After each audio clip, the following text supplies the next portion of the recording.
What's one thing your father did that you'll never forgive him for? I was 18 when I found out my dad had been using my social security number to open credit cards since I was 12. Growing up with joint custody meant weekends at dad's apartment were always unpredictable. Some visits meant money for pizza and movies, trips to the mall where he'd buy me expensive jeans to prove he was doing fine. Others meant eating cereal for dinner while dad paced the kitchen, stressed about rent. Dad was always chasing some get-rich-quick scheme, selling cars without titles, flipping stolen phones, running poker games that got him arrested more than they paid off. The cycle was constant. Dad would disappear for a few months, county jail usually, then show up at mom's door with flowers and apologies. During the good times, shopping trips for clothes I didn't need and promises of Disney World that never materialized. During the bad times, borrowing $20 from me for gas and forgetting to pay it back. At 17, I tried to open my first bank account. The representative frowned at her computer screen, explaining there was credit activity under my social security number, unusual for someone my age. When I asked what kind of activity, she described several credit cards and a personal loan. Maybe I was an authorized user on my parents' accounts. My stomach dropped. Mom had never put me on her cards. The credit report made me sick.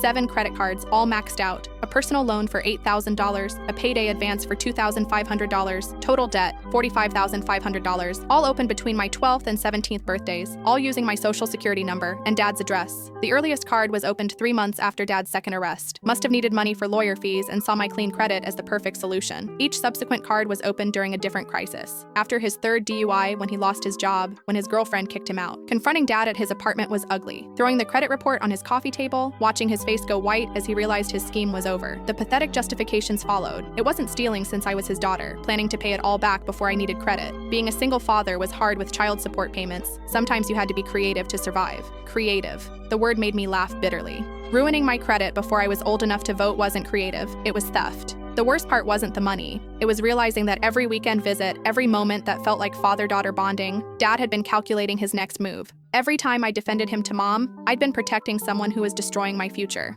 Filing the police report the next day felt surreal. Dad's arrest for identity theft and fraud made the local paper, a small item that somehow made everything feel more real and more humiliating. 3 years later, my credit is finally clean after countless disputes. I've got my own apartment, a steady job, and enough savings to think about my future. Dad calls from whatever halfway house he's staying in now, leaving voicemails about making amends. I never call back. Some people steal your money, others steal your trust. Dad managed to steal my identity in every sense, using my name and my love for him to fund his own failures. The credit cards can be disputed, the relationship can't.